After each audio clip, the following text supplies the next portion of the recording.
This is week 3, and tonight's episode, this is the month of May, and it was brought to our attention that May is Mental Health Month, and we want to give that the attention it deserves. In fact, She Is Strong, whenever we asked the question, what do y'all want to talk about the most? Anxiety and depression was the answer every time. And we are so blessed to have on the couches women who are willing to tell those stories of dark places where God helped them through and brought light into their life in a place that was really dark for a time. I'm Karen Lynn Peters, and we're going to let everybody enter my journey with this.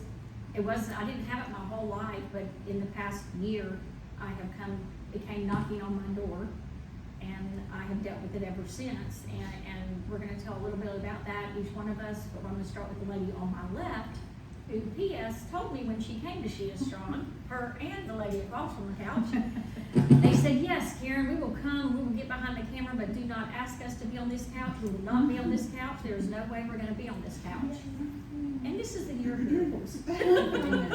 And here they are. All right, Miss Charity, we'll start with you. Yeah, so my name is Charity Lockhart, and my mental health journey really started when I was in middle school. I'm sure I dealt with it before then, but it really resonates with me middle school through my adulthood. Yeah, that's me. I'm 27 years old. I'm Leah, and I'm 35 years old, and I would say my mental health journey really started in 2015 once my mother got sick, but I think everything kind of resonated back from when I was in middle school, but it all kind of enlightened about, what's that now, 8 years ago, 9 years ago? Okay. I'm Shannon. I'm 28 years old, and I've dealt with some form of anxiety since I was like a little baby. Probably not a baby because I probably didn't, but I was little. Yeah. I'm Cindy Hilbrick. I am 44, and I probably have dealt with mental health longer than I realized, but it really just kind of came to my attention really in the last 2.5 years. My name's Leslie Venable. I've been pretty, I thought mentally stable most of my life until about 3 years ago. And that's when my husband graduated and went on to be with the Lord. So that set in a whole different mindset for me. I guess really I'm going to say 3 years ago with the depression and anxiety too. So thank you. And we're going to start with a Bible verse. All of us have a different story to tell. We hope as you listen to these stories, they resonate with you, that you see yourself in some of them, and we hope we can help you on your own journey if you have issues with this. I do want to preface with saying that this is a sensitive subject. We are not therapists. We are not doctors. If you need extra help on this, we absolutely understand. This is just our own story. We want you to know that we're here. Please reach out. But if you need professional help, that's not where we come in at. That is where there's people that are on a way bigger pay scale than we are, and we want that for you.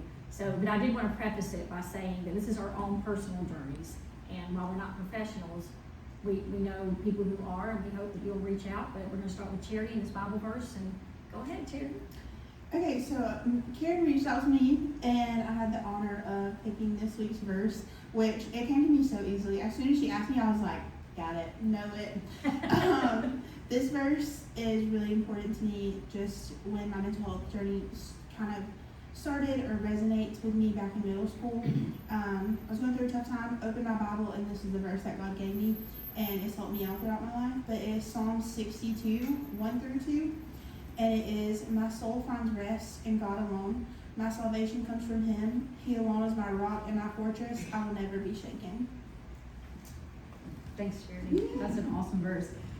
So as I was preparing for today, I really wanted to take some time and break that down. So I did a little study on that and what the words mean to me and how it relates to my journey. So there's obviously different versions of the Bible verses. So I wait for only God, so nothing else. My victory, so the word victory, triumph, defeating an opponent or an enemy, comes from him, nothing else. He alone, nothing else, is my rock and my salvation. Salvation is deliverance from evil, pain, ruin. My fortress, so the way I took it this morning was it's my house, right? Fortress is my house where I'm safe and protected, where I will never be shaken. And then I looked up the definition of fortress. A person or thing who is not susceptible to outside influence or disturbance. And I thought that was huge. Wow. Because how frequently are we distracted by outside disturbances? And so that really connects with my story. So I was a college basketball coach for 12 years. I was very far from God. I grew up Catholic, went to church every Sunday, and then basically did whatever I wanted to outside of that hour of church. I didn't really realize it at the time, but basketball was my idol.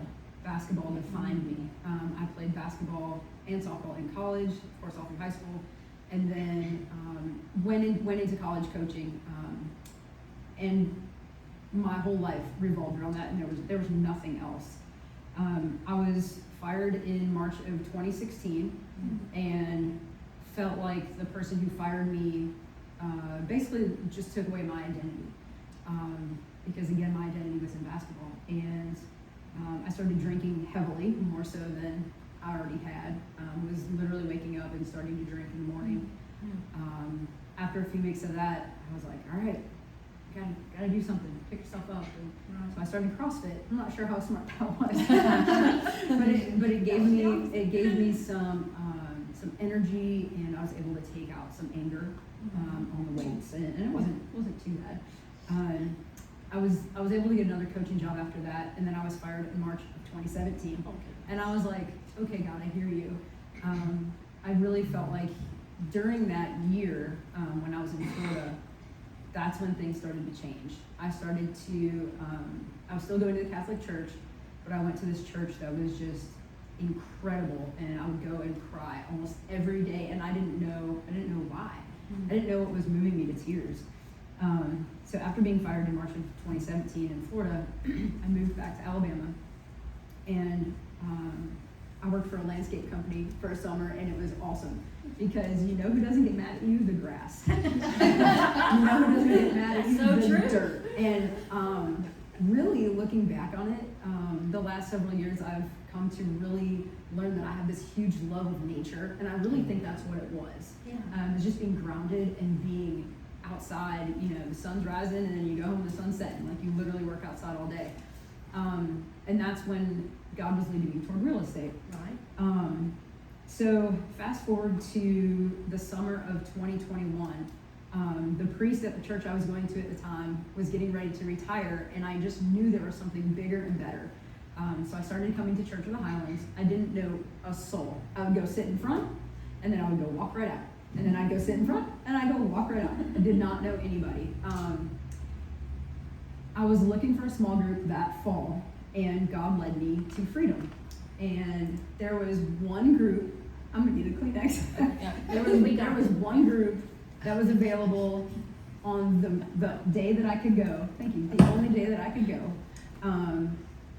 And it was at Julie's house. And it's just so incredible how God led me to that home with those people who are just some of my dearest friends right now.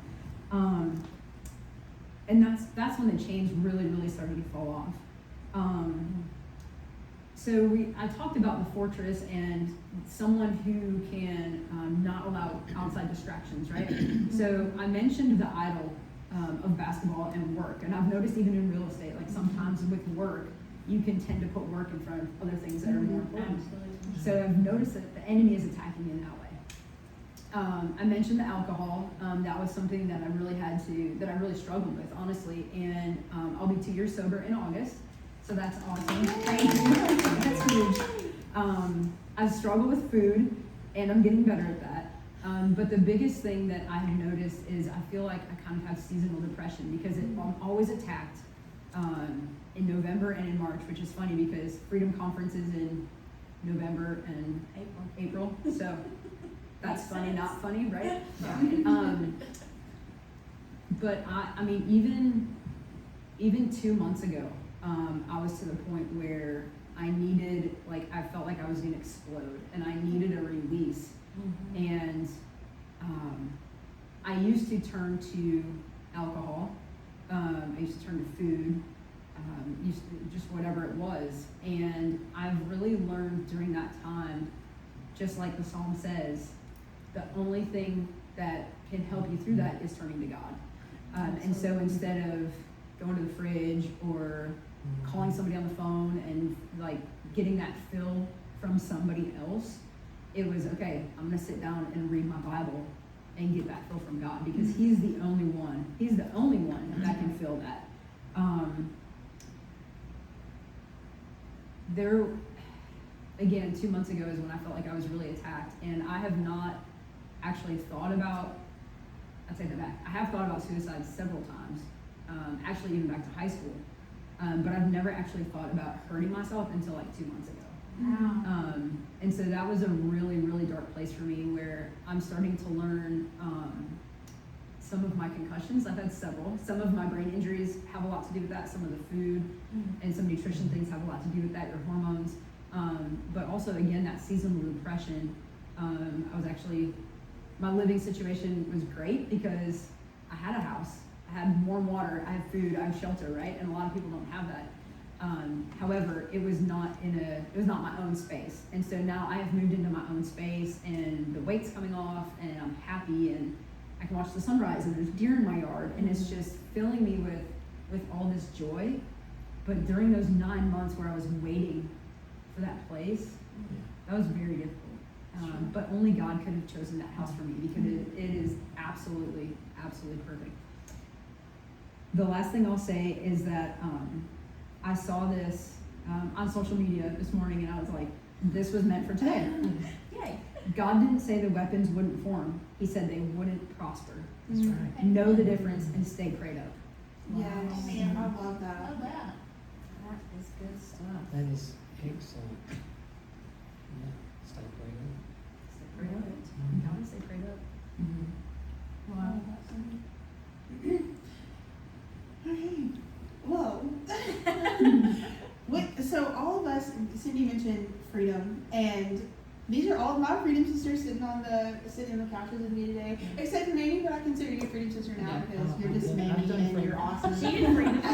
She knows Yeah. what it is. Yeah. If you don't This- know what freedom is, it is a Bible study. Yeah, it's a If you small haven't group at had it Highlands. at all the churches, lots Oh, of yeah. churches offer it. Look it up. It will change. Go. your life. It is life Definitely changing. Just Life go. I've gone changing. 3 times. You need to go. Yeah. Need to Yeah. Find it. Go ahead. It's awesome. This verse, like I said, it came to me when I was very young. I feel like all of my life I've just been searching for validation everywhere else but where I need to have validation. I'm already gonna cry. I've always been like bigger, never small, so I felt like I had to make myself small in a lot of situations. And when I walked into a room, I never would look at people as if they were truly looking at me. I was looking to see if they were looking at me. You know, Yeah. there's Yeah. a difference. Yeah. Absolutely. That's good. Growing up, I was raised by 2 loving parents, but it was a very strict household, so there was a lot of tension and anxiety in the household. My parents were awesome though. It was just always kind of an environment waiting on the other shoe to drop type thing. In middle school, I, of course, was still just searching for that validation. And, you know, you read all of the Bible, and, like, comparison truly is just, it steals your joy all the time. And that's what I was doing. I was just comparing and searching for validation and searching for love in all the wrong places. And I was raised in church. I was raised Southern Baptist. I was dedicated to my youth group. Every time the doors were open, I was there, like in church. But with that came a lot of church hurt as well. So on top of searching for validation in a world where there really is none for women, if you think about it, if you look in any space on social media, or if you're searching for validation in the world, you're not going to find it in anything in the world ever. And then my home church that I grew up in, like, my grandparents are buried there, my best friend is buried there. It fell apart. It just split. And then me and my family went kind of split in different directions, which was very new to us because we were always used to just being together. My sister was music director, my brother played drums, I sang, like all the things. We were very involved.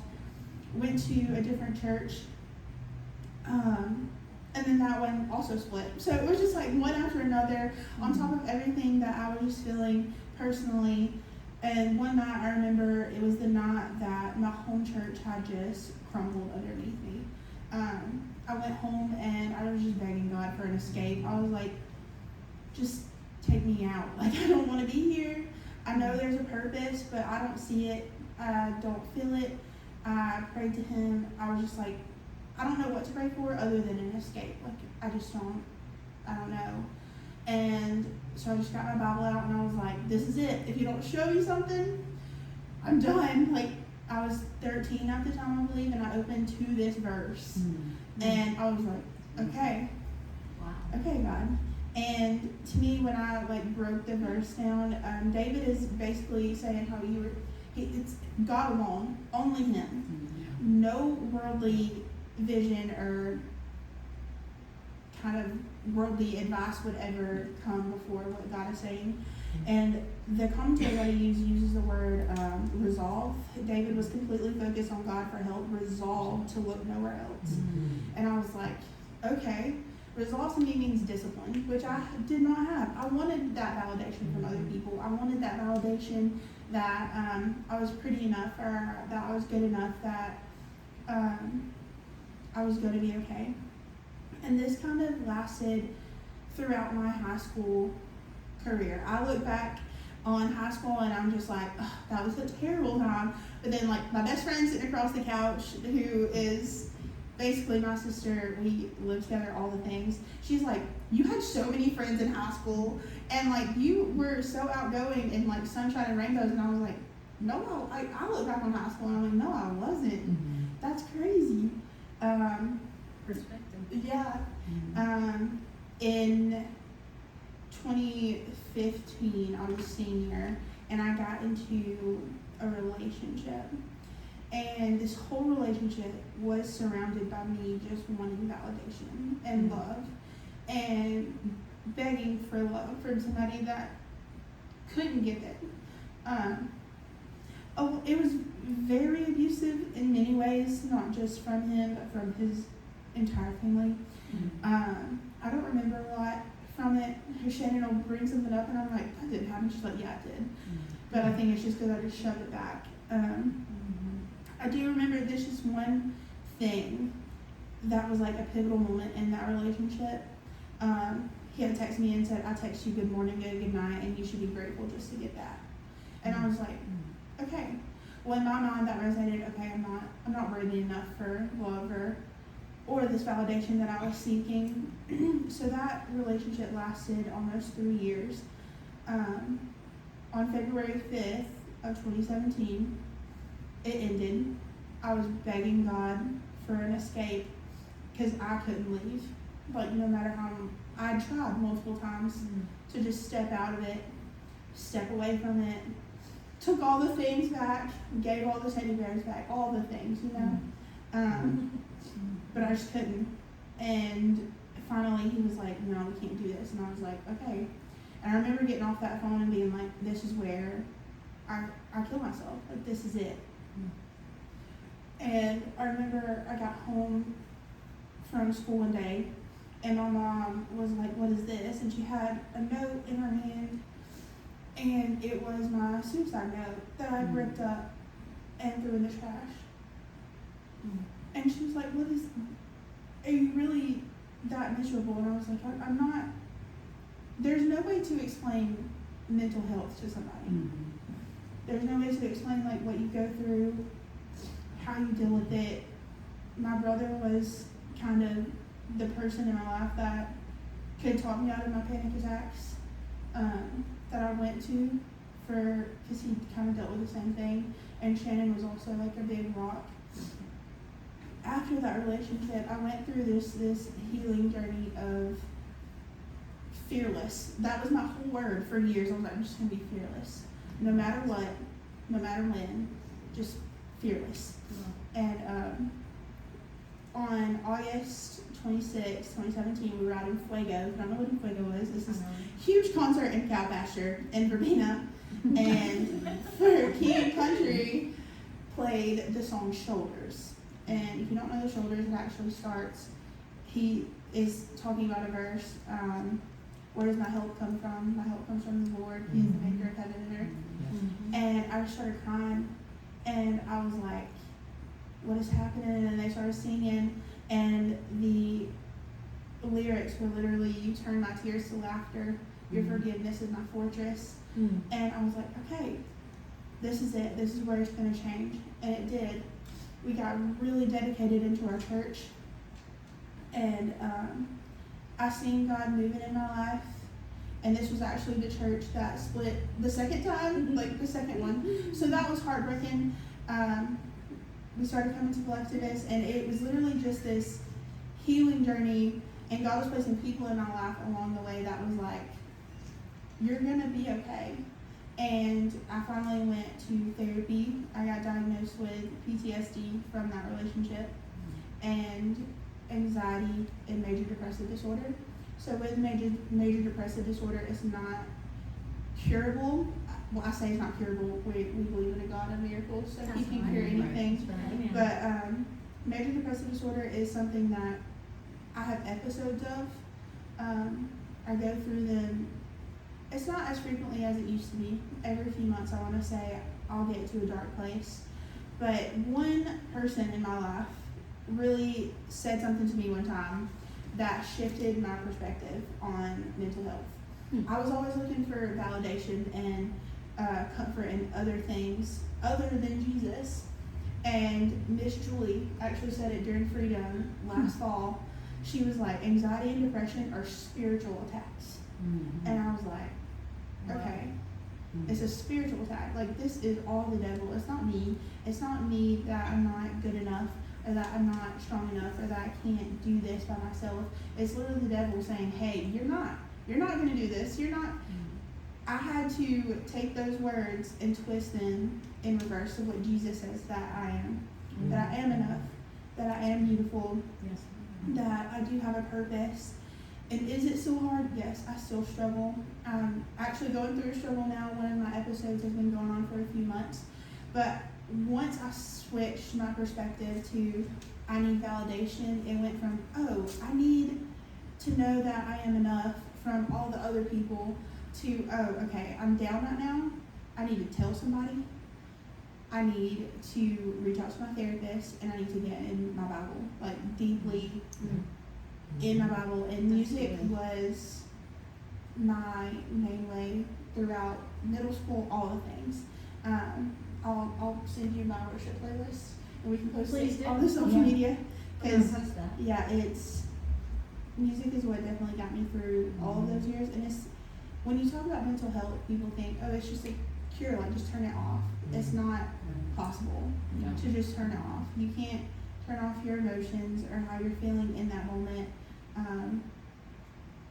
I was told all my life that I was just too sensitive for the world, that I shouldn't have cried, that I should just toughen up, and I couldn't.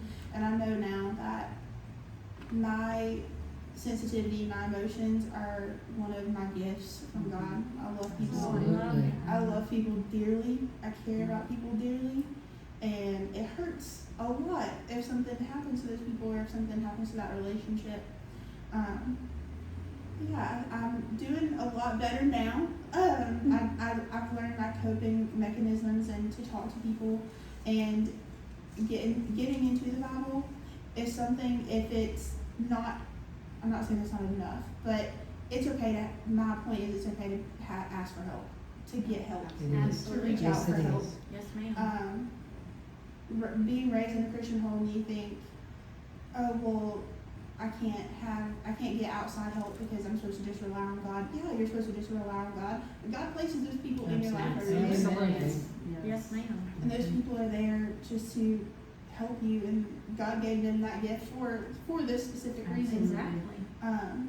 Yeah, that's kind of my story. In layman's terms of my mental health, suicide was very big and self-harm in middle school, but I've learned now to talk about it, tell someone, and I've also got amazing ladies that I do tell, and I'm like, initially also made a point in Freedom when she was saying, like, we need to tell our hurts to people, or tell what we're going through to people, so they can carry that burden with us, so we don't have to carry it by ourselves. That's right. So that was a big turning point as well in mental health, but it's a daily battle. It's not just something that you get over.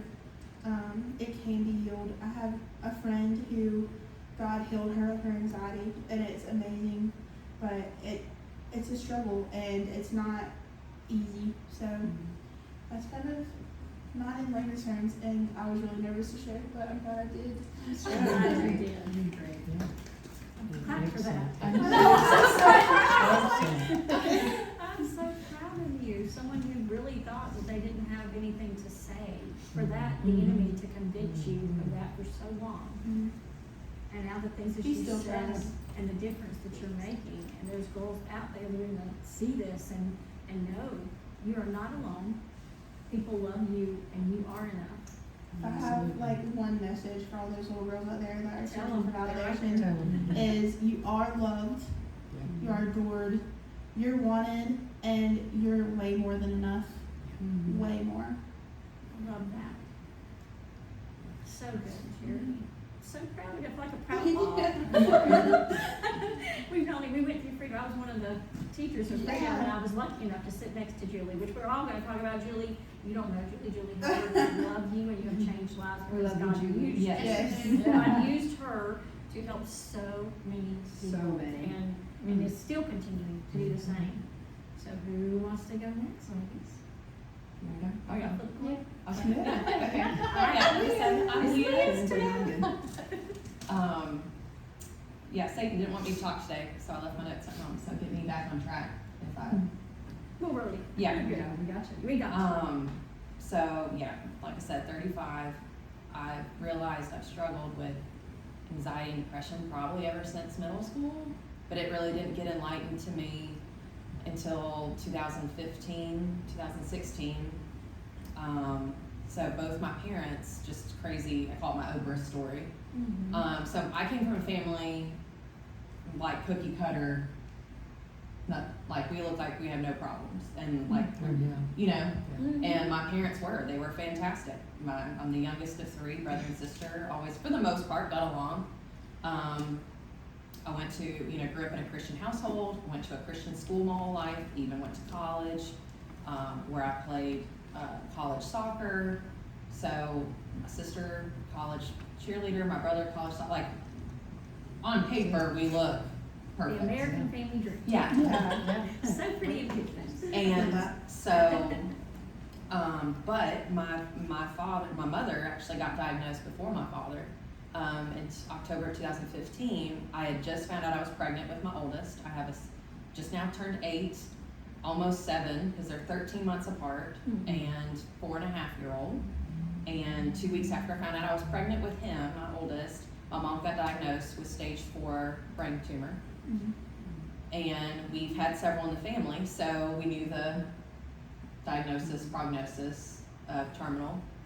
So here I am pregnant, dealing with my mom and my dad. And my mom was, stop. It's okay if you cry. Yeah. It's part Was- of it, sweetheart. My best friend. And then 9 days, I'm not good at math. After I have my son, my father gets diagnosed with stage 4 liver cancer. And his prognosis is worse than my mother's at that time. So here I am, just popped out a baby, so dealing with postpartum. Yeah. And so after we found out about my father, I actually had gone back in the hospital because I actually almost passed away of getting septic from a kidney infection.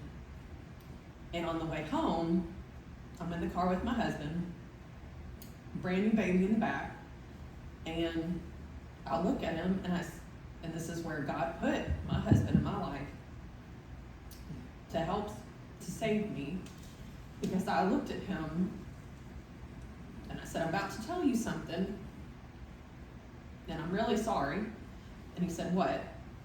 And I said, when we get home, I need you to hide my pain meds, and I need you to hide the gun. And I felt so guilty telling my husband that, because he lost his mother at 12 years old to stage 4 cancer. And he was the oldest of 4, his youngest brother being 11 months old. So like telling someone, hey, I'm contemplating the man I love the most in the world, I'm thinking about taking my own life. When he dealt with that, was like, I felt embarrassed and ashamed, but we have that relationship and always have. I mean, we're almost 11 years married, where he just looked at me and he goes, got it. And I stayed in the car with my son, who's, 10 days old or whatnot. And he went inside, and then when he came back out to the car, he just nodded, and I went in. And so, and that was really hard for me, knowing with both my parents, because my parents, talking about with validation, they were always my biggest cheerleaders. They were my best friends, but I still respected the mess out of them and always wanted to make them proud. They just instilled that in us. So during this time, and that's another thing, God blessed me. I didn't plan on getting pregnant that quick, but I knew God gave me my daughter because he knew I wouldn't eat, I wouldn't sleep, I wouldn't take care of myself if I wasn't pregnant. So that's my Beckett. She's my miracle baby. And so, because I couldn't help lift my parents. I couldn't help when they were having infections. I couldn't go sit with them. There was so much that I couldn't do, and I had that guilt, but then I was like, I have a baby. And they were like, no, you're pregnant, go home. Right. But all the while that my parents are sick, and they ended up passing away. My father passed away in April of 2018, and then my mother 3 months later in July. Is friends that I thought I had were not there. Foundation. Yeah, no one. Yeah. People who you think are going to be there for you are not. Family members that you think are going to be there for you are nowhere to be found. And in today's world, I mean, we have everything. We have text, we have Facebook, so much. And so I felt so alone.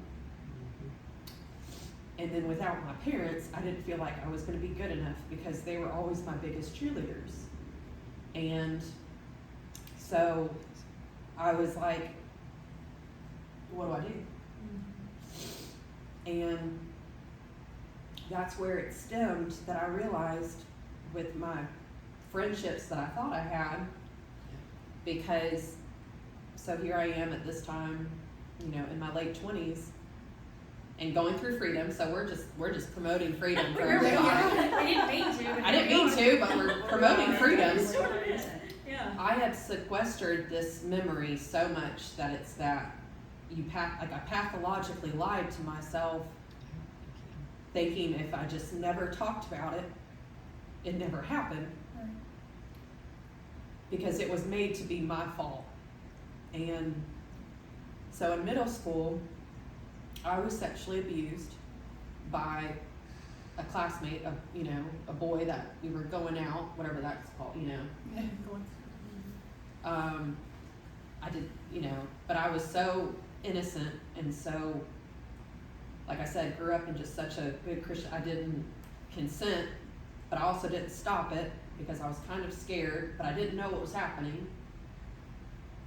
And I feel like I blinked, and he told the whole school, to the point where my parents, I'm 14 years old, and my parents are getting phone calls, basically from other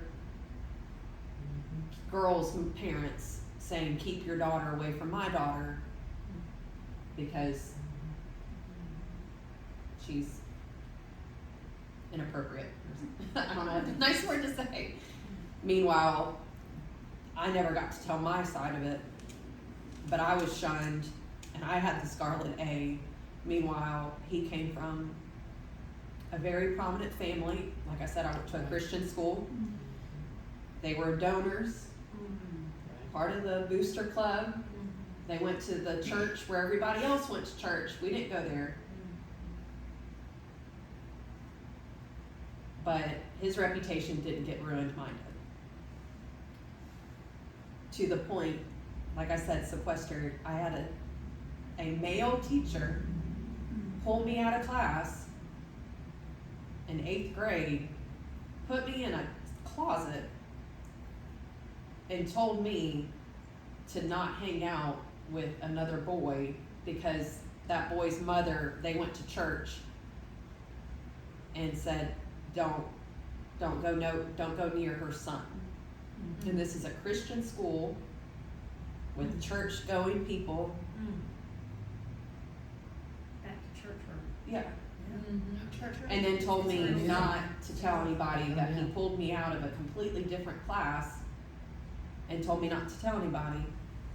So once again, I'm a year later. This is a year. So I still have this reputation. Yeah. And I was so scared, like I said, my parents did everything they could, but I also, from everybody, made to be felt that somehow this was my fault. But it's the church hurt, That's what the enemy wanted as Yeah. well. That's right. and so that's when I just put my head down, and I love sports. So the friends that I thought I made were friends from other schools. But I was, doing all the travel sports and doing anything and everything, because my goal was I want to get out of this school, never want to see these people ever again, and I want to prove to them I'm better than this. You are. I am. Yeah. I am. And so I just put all my, so I did. I got my, but keeping in mind when you play sports like that, and this is what I'm using towards, and this is what God's given me towards my children, is to protect them, because coaches nowadays, no offense, but they're crazy. Amen. Yeah. They're crazy. And so, I had classmates, teachers, churchgoers telling me, hey, you're not good enough. Then I had coaches screaming their heads off at me, going, you're not good enough, get better, be better, get better, be better. So in my head, I'm just, Yeah. okay, be better. Spoken words. I had a coach that called me his little project. Yeah, Yeah. I mean, Oh. but God gave me the strength that I was like, I'm not gonna let them win. And he did, and I did, I won. I'm a winner. You're winning. I'm a winner. You are winning. Because he did, I didn't have any really good friends at school growing up, and unfortunately I think that changed my personality to where I tried to be that one that would overcompensate Oh, yeah. by oh yeah, my favorite color is blue too, and everybody was like, oh, I tried too hard, but it changed me, because I wanted that validation Yeah. To be accepted. to be accepted. And invited, yeah. And so it just kind of, I think all up until, but he blessed me with college when I met my now husband, who is amazing. George. Yes. Love George. We love George. Hey, George. He's in marketing team, George. Yeah, amazing. And so going from having that experience with a boy to now the man that I'm married with, and then dealing with having babies and losing my parents. If I was married to any other person, they would have left me or cheated on me. I mean, seriously, because I was not in a good place, being uber pregnant, hormonal, and depressed, that my parents are sick. I know they're gonna die. What am I gonna do?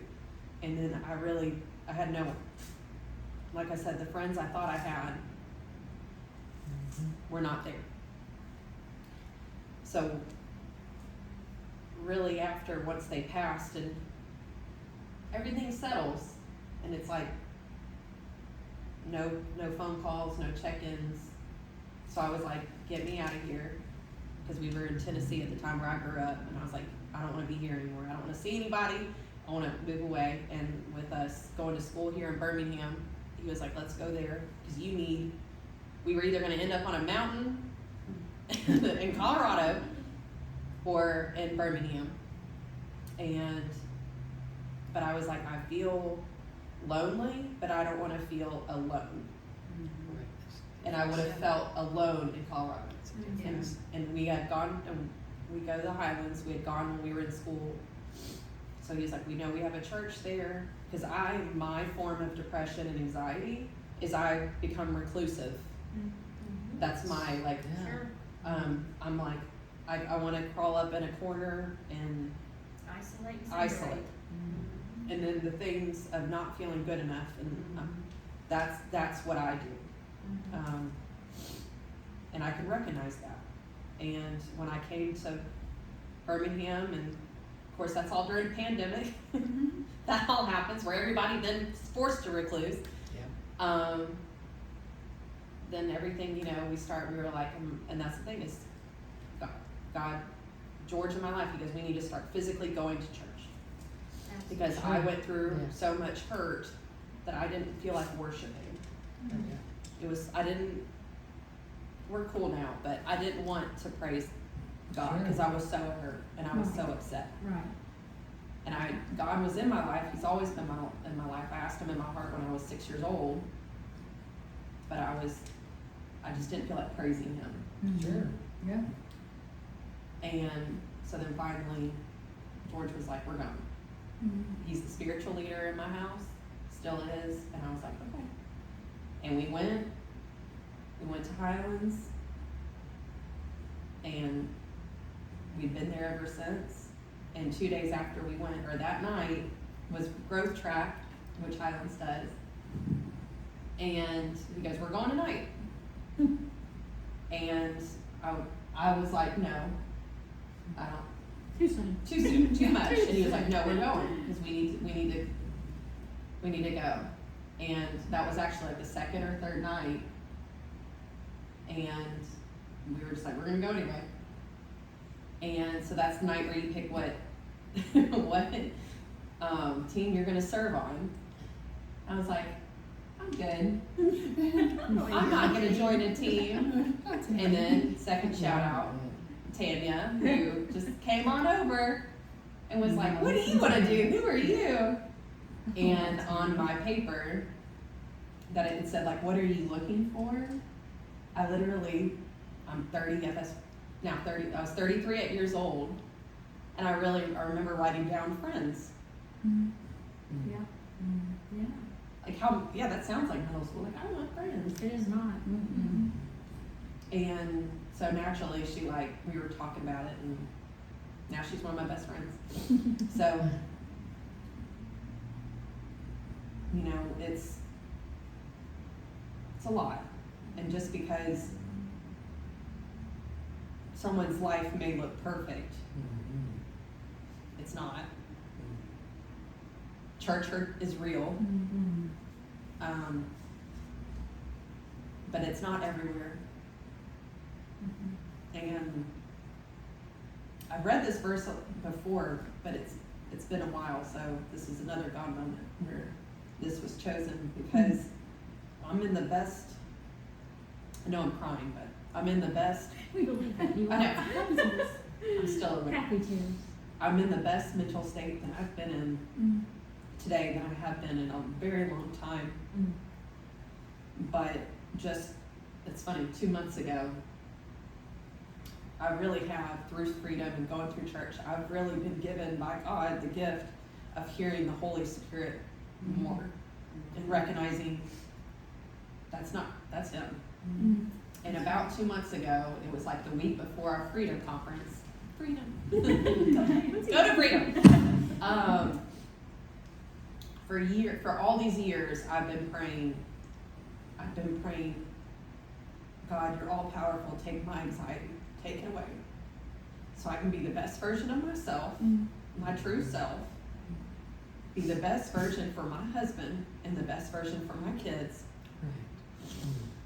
And about 2 months ago, and this is where this verse just is amazing, is I got out of bed, had my coffee, doing morning chores, whatever, laundry, dishes, and I walk over to my bedroom window to open the blinds, and I'm literally pulling my blinds, and I hear a voice, and he goes, "Give it to me." And I stopped like mid, Yeah. and it was saying, my prayer has been not wrong, but I was going about it the wrong way, going, "God, take it, take it, take it." Like, you are all powerful. Yeah. You can do anything. Yeah. Like, take it from me. I know you can. And it was a very comforting but stern fatherly voice, and he said, "You need to give it to me." And I just stood there, and I was like, "You're right."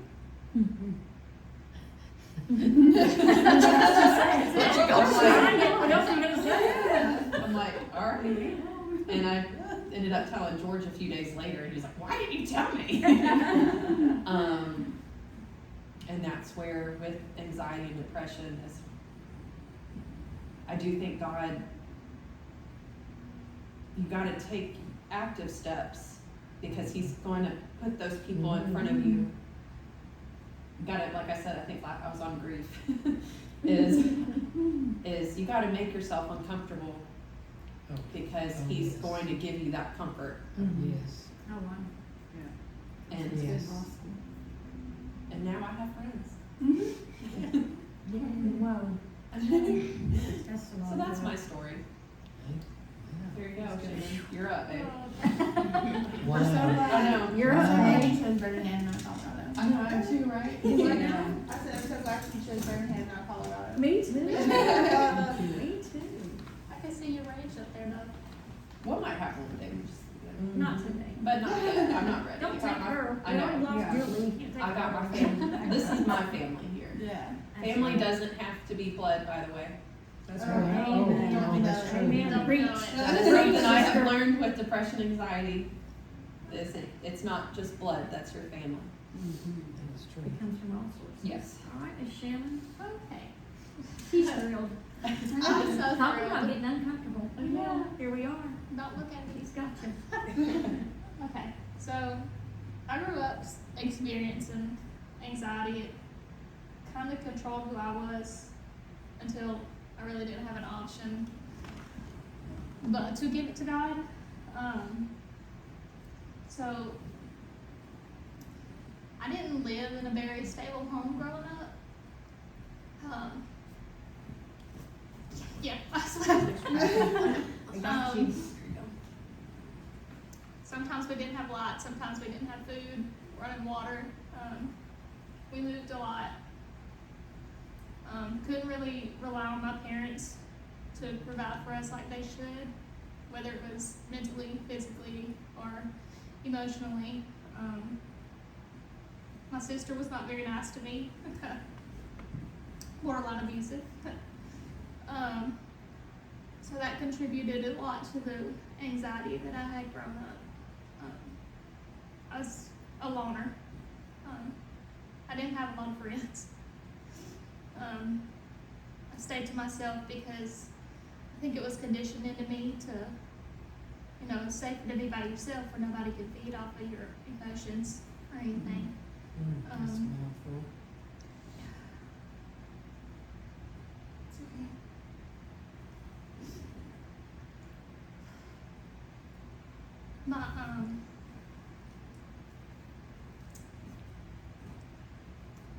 I suffered that growing up through high school. I had one friend, Charity. She's been there a long time. But she didn't even know the extent of it till we graduated, probably. But In 2017, my dad ended up going to jail. I was struggling. I didn't know who I was. All I had was anxiety. People were saying awful things about him, about what he did. Me and Charity had grown apart a little bit, so I didn't have the support system that I usually did. I was working somewhere that wasn't very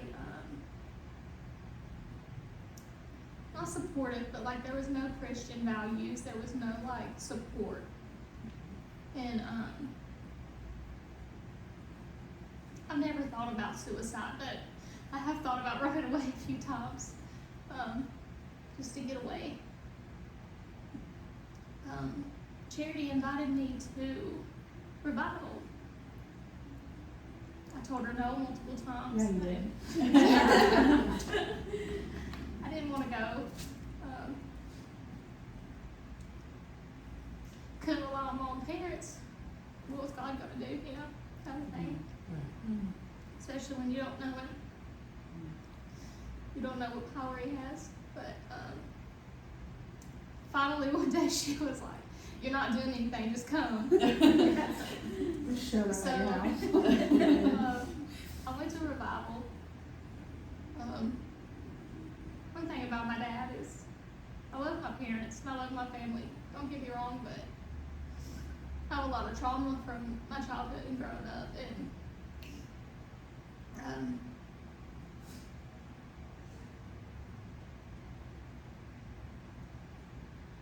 I have a hard time talking about my dad because I don't want anybody to judge him because he's not that person anymore. But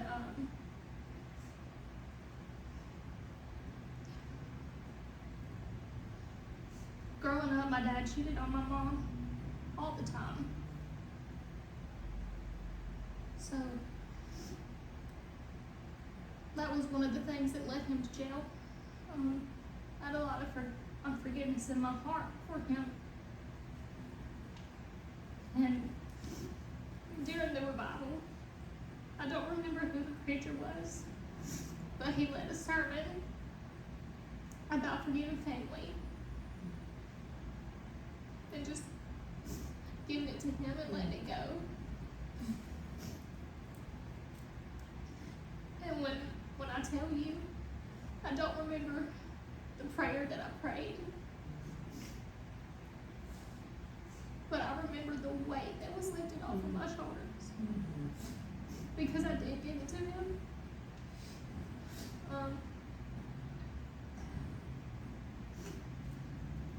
When I tell you, it was like a physical weight, I felt like wood had been lifted off of me, I could breathe again. And I didn't grow up in church, but I know about Jesus. I never said the prayer asking Him into your heart, and I didn't then. I don't remember exactly what I prayed, but I know it wasn't that. But 2 weeks later, we went to Fuego. And wouldn't you know it, there was another sermon about forgiveness. And, That's funny. God, I was just going to he's say, so God's funny. funny like that. He's so Yeah. funny. And well, she got rededicated. I got saved in August of 2017. And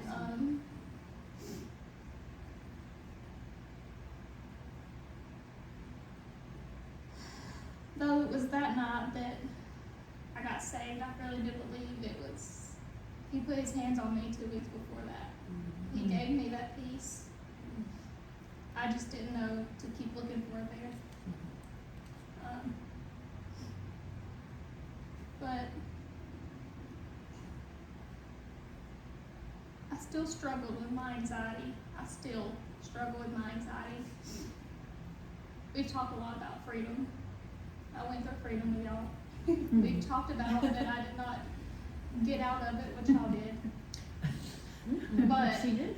It's I so did. crazy. Yeah. But I also did not give it my all, which Julie, we talk about Julie a lot. She also She's said, gonna feel so popular. Julie also said you get into it, but you get out of it. and I did not give it my all. So true. But I've found out that if you rely on God, which that is a story of itself, but if you rely on God, the closer you get to Him, the more times I shared my story, because I used to keep it all bottled up. I didn't talk about it. There's a lot. We'd be here all night if I talked about everything, half the time. But the more I talk to God, the more I talk to friends, which I just did not used to have a lot of either.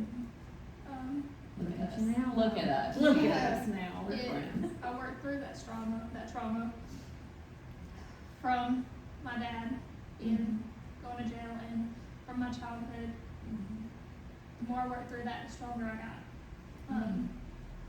The more I opened up to others, I felt the love that God had for His people, and the love that y'all have for me. We do love you. Thank you. You don't, it's just free. Yeah. It's just free. Still awkward.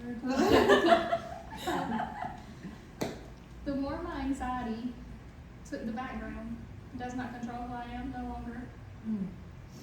And I know it sounds really cliche when I say to pray and talk and trust in God, but I wouldn't be where I am today without God.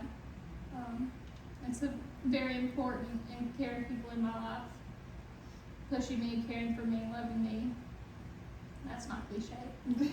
I may have written this a little bit because I've been too flustered today. That's what these I know, books are for. okay. You read all you need to. Okay. Absolutely.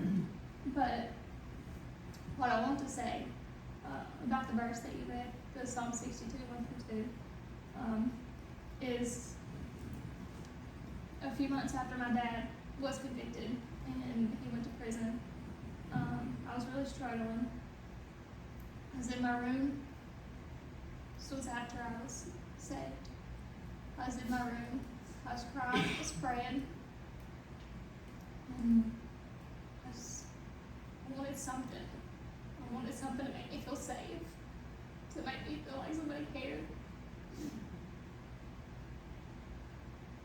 And then I could rely on somebody. No, my Bible. And it was that verse. That's awesome. And I probably shouldn't have done this, but I wrote it on my wall in my bedroom, like with marker. That's awesome. You were not going to forget that. She didn't tell me this till today, and I was like, I didn't. Wow. Uh, Wow. I didn't tell anybody before today. But that was just, it reminded me that I could find rest in Him. And that I would be protected inside His fortress. Because a fortress to you is His house, is your house. But it's more than that to me. It's the emotional stability, the physical stability, the mental stability. It's all of it. It's not just gonna have a roof over my head and have food on my table. It's I have friends that love me, and I have family that loves me, even if they don't have shots.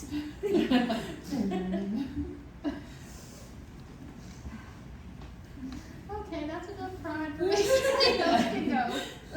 Goodness. I'm so proud of you. That's great. I'm gonna keep crying if y'all go on. We're gonna cry the rest of the show. Sure. No wonder. No wonder. You didn't want y'all to speak. I mean, I'm just saying, it's amazing and incredible and beautiful what you've shared. And I know that so many girls listening are going to hear that and Yeah. it's going to speak to them because it's not just you. I just love it. I love that y'all are all just pouring this out. And now, Manny, what do you got for us? Well, So good. So good, Shane. If you don't mind, let me read it in the King James Version. Oh, I do not. Psalm 62.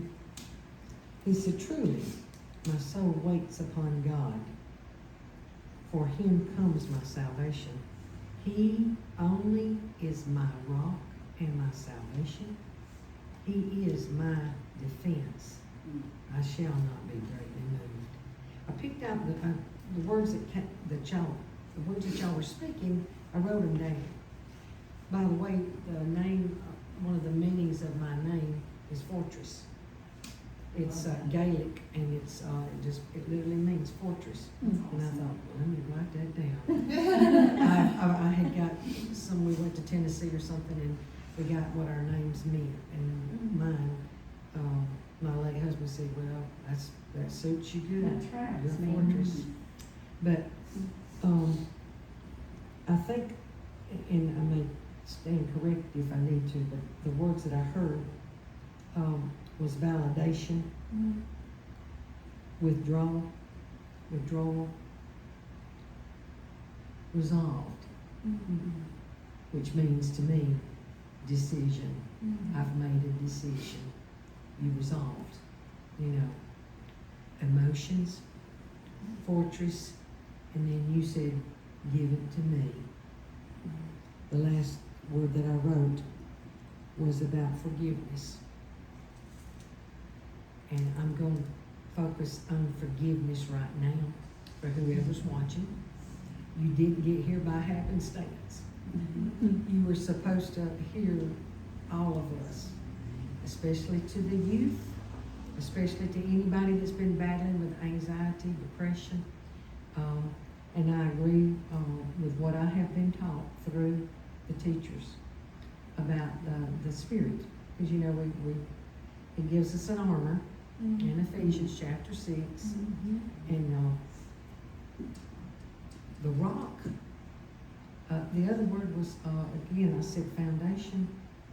As you talked about your parents, I understand that. Because when my parents graduated, that was the ones that validated me. Then when Bruce graduated, he was my validation.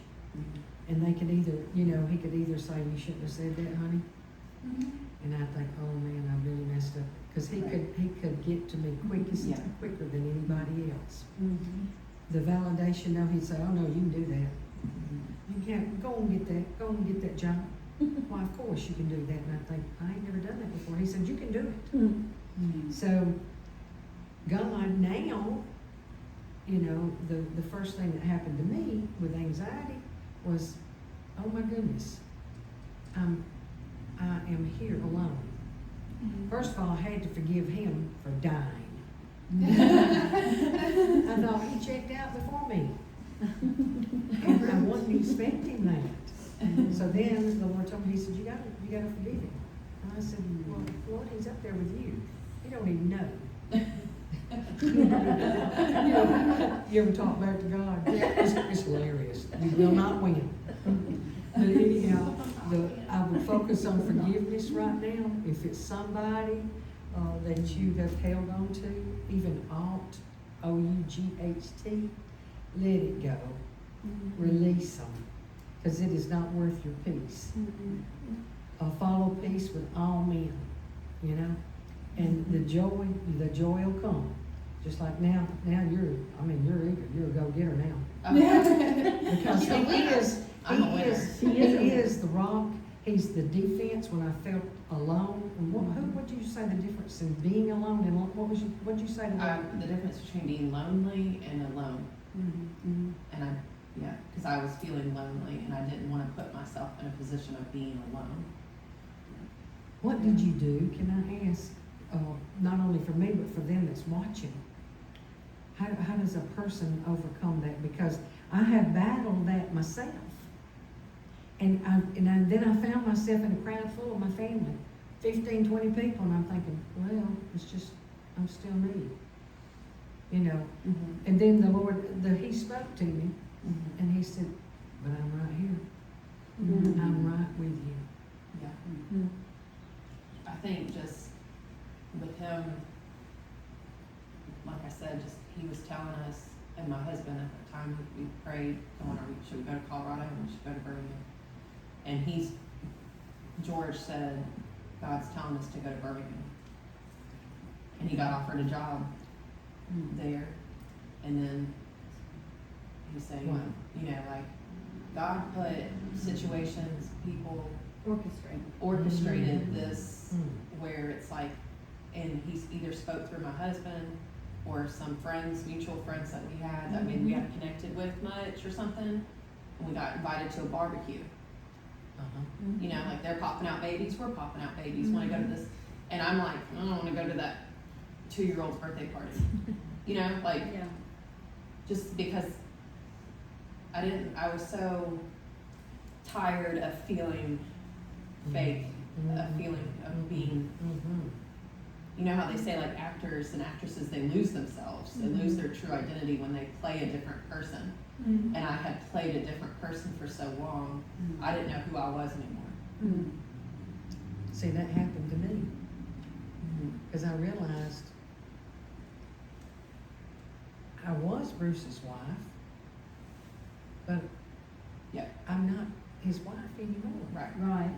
And then a lady dropped a word on me at the church I was going to, and it was a timely word because it did what it was supposed to do. She said, you know, you're single now. And she was she's inviting me to a group, 50 and over. Yeah. And I said, she said, oh, and it's such and such, and I said, hold up. I said, hang on just a minute. I said, I'm still hung on single. And she said, you are. And so I said, I'll get back to you, because I thought, you know, my We got a mind, process. you know. Yeah. And so when I got in the car, I said, Lord, you're gonna have to show me about this. I said, I'm very, and you said another word, uncomfortable. That's what I was gonna say. I feel like, So I forced myself. yeah, to go to the sometimes you party. have to make it. And then I met friends. Absolutely, that's the point. And my I was kids getting met to. friends. I thought, well, okay, you're in a new role now, and you didn't know at 70 it's gonna be uncomfortable. But it's okay, because I pressed on through it. Right. So press on through it, it's good on the other side. You know, I've realized my thing is, and it even happened today with this, Yeah. and you have to ask yourself, will I regret not going? Oh, good. Over. That's good. That is Will I go and I'll be happy I went? right. Mhm. And it's always the latter. Always. I'm happy I went. Okay. And Okay. No, that's what I got, because he is really my rock, the foundation. Because when everything else looks like it's moving and you can't get your fingers on it, or you're thinking you can't wrap your head around it, and you're thinking, wait a minute, let me go back here and see what Jesus said.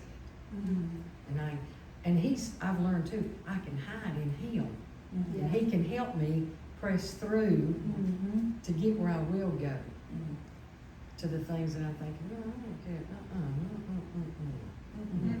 no, I'll just stay right here. I'll stay right here and be happy and air conditioned and just, and you know what's crazy but I is do know what you're saying. at those outings, I've met other women my age that just lost a parent, Oh, wow. or their parents have cancer, Oh, wow. So you become a witness. or, you know, like, Mm. or their husband, or, you know, like, there's something, and yeah, talk about it's funny, I'm there like, for a reason. Yeah. well, I guess we're about to have this conversation, That, yes. Yes. but it's like, but then I'm like, I didn't have that person checking on me that I wanted, and Oh, I did that too. Yeah, but you get to be there for them. then it's just like, Absolutely. And he takes what you went through. Absolutely. We go through, I've said this way back when I started She Is Strong. Yeah. We go through what we've been through so we can share it with somebody else and help them through. Help That's them right. get out. And God is the one who puts us in these places and presents these opportunities Mhm. for you guys to share what you've shared Mhm. and what you're saying. You know, I'm just, hey, I'm Well, what is, it's, But that's. for me to be here was out of my comfort zone. And I thought, no, but you told her. Get He up, did. get up. He and said, get call ready." me. Get her on the I show. thought- I said, I thought, God didn't talk to her. She ate pizza or something. And then I thought, I know okay. You know, this is not my, you know, okay. But this is where you're supposed to But be. you're gonna go home and you're gonna be happy to. See, I'm happy right now. Right. I mean, I even got it before I got in the car. Yeah. And I love that part that where you said that you go out, and it ties exactly into what I was gonna talk about. And something crazy happened to me today, just like something happened with you. So, the things that we do when we're anxious and depressed, Oh, my. it reminds me of, like, I went to the beach, I had to get away, and by the way, the big thing that I am telling people that are listening to this, if you need to take care of yourself for a day, it's Yes. okay to say no. Yes. It's okay to say, I'm not Yes. gonna do that today. It's okay to unplug and go away for a second, not Turn the phone forever off, now, yes. don't run, but I needed to, last week, I needed to get out, unplug, refresh my soul, Absolutely. and then come back better than ever, and it's okay to do those things. But when I was sitting on the beach, and it's funny that you said that, you know, you get out on the beach and you float, and you get away, and then all of a sudden you look up and you can't see your hotel or your towel. I'm telling you y'all today, whenever God revealed that, like, it's part of this of what we're doing, when you get anxious and depressed, and you, all these thoughts come in your head, they take you away out on that ocean, isolate you by, you get, all of a sudden you wake up and like, That's I'm good. so far from That is where I good. wanted to be, That right? is good. Today something happened, and this verse, it's the craziest story. I was gonna tell you before, but I got a phone call today, out of the blue. It was and I'm a realtor too, so numbers I just answer. It's like, hello, can I help you? You know, so I answered. It was from Bessemer. The person on the line said he was a policeman. I had told me, and now it sounded like there was cops in the background. I promise you, immediately, my mind is like, oh gosh, what happened? You know, someone's calling me. He knew my name. He told my address. And I'm like, well, that was at the, and I started listening to little things that were truth, which is what the enemy does. He knows our name. He knows certain things about us. But is it the whole truth? No. But I was on this call. He said that I had been subpoenaed, missed a court date, was in contempt of court, that I needed to come to Bessa. I mean, I was, in a minute now, my heart went from 0 to 60. I'm listening to these little truths. And that, by the way, we're in Calera, there's trains, there's always trains, it's part of living in Calera. And these little truths were taking me off somewhere, and my heart's beating, and I may follow the rules. I'm telling you, I am. We're gonna stay in the lines. It's gonna go this way. So I'm like, oh gosh, did somebody report me? Is there something? I have great clients. Nobody would sue me. What's going on? I start panicking. We get further, and he literally has me hook, line, almost sinker. We get down the road, and I'm thinking, what could have happened? And he's telling me, okay, well, he gave me case numbers. I mean, I'm talking, there were real truths in this conversation. Until he said, are you near a Walmart? You can go in and do a reload and send money. And that's when I snapped, and my reality and the truth came into my mind, which reminds me of this stuff where little things, the enemy, like, you're not worthy, you're not good enough, stay by yourself, don't tell people, stay in the dark, be ashamed. None of that is true. It's enough truth to where we give it a listen, but if we just go back to our fortress, which is this book, and our God who made promises to us, and we put on our armor, because every day it is you said it, this is a battle that just goes on, and you keep having these battles. It's not going to end tomorrow. This isn't the end. Like, you're going to probably deal with depression or anxiety or anything, things like that, but you just have to put on the helmet of salvation. Right. Walk in peace, the sword of the Spirit, the breastplate of righteousness, the belt of truth. These are our weapons. That's right. And the enemy has nothing on us if we can just, in the middle of being floating off down that beach, we go, no, I am God's. I know who I am. I've got my sisters. I'm going to reach out to my friend Charity. I'm going to call Leah. I'm going to text somebody. I'm not going to do this by myself because I don't have to, because he died on the cross for me. Yes. And that is what this verse did for me today, and reminded me, even through that crazy phone call where when he did that, I literally kind of, and it was like, I haven't had a call like that ever. It was the weirdest time, but it was so exactly what this says. It was like, he's my rock. I don't have to listen to those lies in my head, those things I've told myself, those sins that whatever I felt like I was, those are not truths. This is the truth, this is the way, and this is the light.